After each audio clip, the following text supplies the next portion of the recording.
Okay, YouTube, this is my follow-up video on how to sketch transformations of exponential functions, in which we're going to actually sketch a couple transformations here, one with just a kind of a fractional base and then the other one with a natural base. But basically, what I want to do is kind of break it down to a series of steps that you can do every time so that sketching these graphs doesn't become something that is really kind of a stressful thing. And so let's go ahead and start with this. The steps that we're going to take, I suppose let's record some here. And the very first one that I want to write here is that we're always going to graph the parent function first. So when I say graph the parent function, what do I mean? The parent function first when it comes to exponential graph transformations.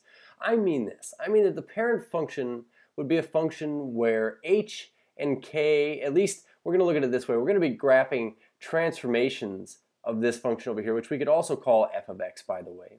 We're going to say that all of these transformations are going to be some a times f of x minus h plus k, which in reality, when we look at these functions, it's going to look like this. We're going to say a times some b to the x minus h plus k. And so kind of refreshing our memories here, what we're going to say the parent function would be is this function where a, h, and k just wouldn't exist whatsoever. And so in terms of graph the parent function, let me kind of quarantine this off here. We say graph this y equals b to the x first with whatever base value that you happen to have on your function. And so what I'm going to do is suggest that we kind of take a look at what I mean up here by this and kind of notice what they've already given us in terms of what I've asked us to do. So it says describe the transformation of f of x, which is this 1/2 to the x power here, represented by g of x, which is this transformation of f of x here, which we see as 1/2 x minus 4. And so one thing that I'd like to kind of mention here is this. In my example down here, it says graph the parent function first. And so what I want you to kind of do is put on your imagination hat here. But let's imagine I had just said, go graph this. Go graph it. And I hadn't given you this in the first place. Then what you would have to do is say, well, what is the parent function for this? And so looking at this critically here, we could see that we have some a times some, this is our b value, to the, I suppose we have x minus h up here plus k. This is our k value here. So looking at this critically here, we would say just losing the a, the h, and the k, we would just be left with f of x, okay, is equal to 1/2 to the x power. This is our parent function where we just kept our base, okay, and we're just raising it to the x. So I'm going to try to get all of this out of here if you just give me a second here.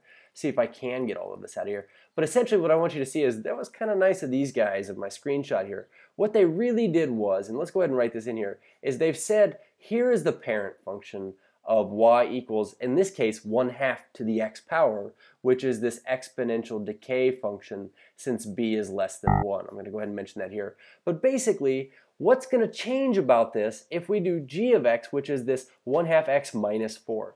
So one thing we want to say about this is g of x is base 1/2 to the x power minus 4. I want to rewrite this here, and this is not a complete necessity, but I want to rewrite this as really f of x, which is what this 1/2 to the x power was right here. That's f of x, and what we're doing is we're subtracting off of 4. And so as we saw in our last video, when we're dealing with a function g of x where we really have some plus or minus k value, then what we're really seeing here is, and we could rewrite this in here, is vertical shift. This is going to be a k value that really causes our function to shift vertically. And in case you didn't know, k values are very honest. So we're going to say shifts down 4 because it is a negative 4. And so in terms of graphing this, step number 1 would be to graph the parent function first and then talk about this transformation here that I kind of got ahead of myself and talked about. So in terms of our parent function, graphing the parent function, we have f of x is equal to 1/2 to the x power. How many of these we graphed? 1,000,000. This is going to be super easy, you guys. In terms of the parent function, let's go ahead and stash one thing at least over here. We'd say that our parent function, b to the power of x, always has an asymptote on y equals 0 or at y equals 0, goes to the point 0, 1, okay, and the point 1 comma, and we're going to say that this is the point 1 comma b. So this is for growth. I could illustrate decay. Sorry, I'm going to illustrate growth. But basically, we could say that to graph this function, we could say, well, then simply put, we would say that I know that it has an asymptote on the x-axis. What else do we know about it? Well, I know it goes through 0 comma 1. And so we should make a table for this here, x, y. We say 0 comma 1, And when we'd say, well, what else would I would plug in? It always goes through 1 comma b. Now in this case, our b value, okay, our b value here is a half. So when we plug in 1, we're going to say, well, f of 1, recall, would be 1/2 to the plugging in 1 power. We get just a half here, but in general, we say we always get 1 comma whatever the base is. So we would say that these 2 points exist on our graph here, 0, 1, and 1 comma 1/2. Let's go ahead and label these here. Now, in order to get a good graph, I would say you should always plug in some more x values. If we plug in -1 here, we'd say 1/2 to the -1 is really 2 over 1 to the +1, we get 2. So let's go ahead and put that point here on our graph, but we would say essentially here is our parent function. And so what we're going to do, okay, labeling out all of these points, we're going to label this f of x. This is our graph of our parent function here. We are going to take all of our points, and since we know that this is a k value and k values don't lie and that it's causing vertical shift, we're going to shift everything down 4. So to draw this transformation, essentially everything we did for our original parent function here is this. We're going to identify, okay, identify the transformation. And then what we're going to do is apply all transformations to the graph points. Apply all transformations to the parent function. And I'm going to make a note here. Points must be labeled. Okay, so this is a check for me. I need to see that everybody's actually shifting these things. So what we see is that I'm going to shift them all down 4. Essentially what would happen is that all of these points would lose 4 on their y values here. So we would say that this point -1 comma 2 would now be down 4. It would now be down here at -2. So we're going to label this. We say -1 comma -2. This point 0, 1 would go down 4. Now would be at 0 comma -3. So we say 0 comma -3. There, I'll draw arrows here in a second. And then this here, if we go down 4 units, we would say -1/2, -1/2, -2/2, -3/2. Here's our new point. And so we would say that this point here is 1 comma negative, and I'm going to use a decimal. I'm going to live on the edge here. So we'd say that this, and this is another key feature here, would now become y equals -4. So when everything shifts down on a graph of our exponential functions, what we're going to see is that even the asymptote is affected here. So we say this is y equals -4. So to draw this in, what we would essentially do is say that then our transformation would just really be our original parent function shifted down 4. And so we have all 3 of our points listed here. Now the last thing I want to make sure that I do in this video is to list domain and range. And just to be clear on this, we're going to say that the domain is still all x values that are real, all real x values. But in terms of range, we can see that it's all y values that were bigger than our asymptote. And so in this particular case, we say all y values that are greater than -4. And so to finish this video off, what we're going to do is we're going to look at a natural base function as well.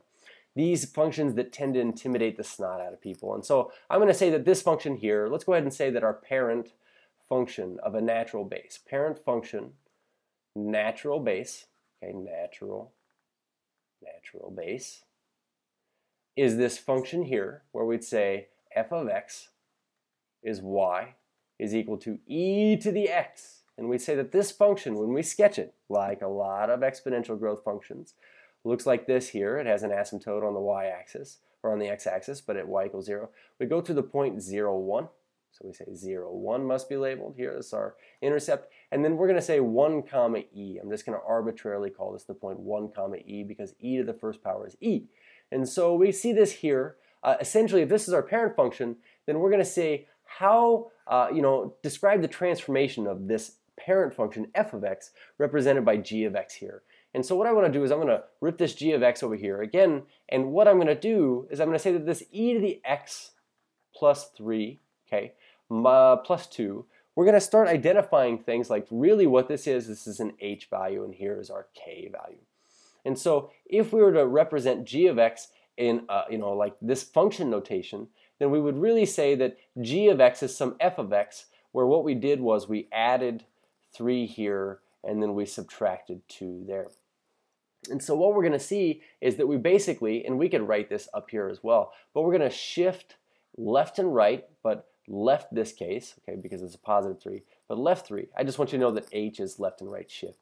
And then we're going to shift up 2.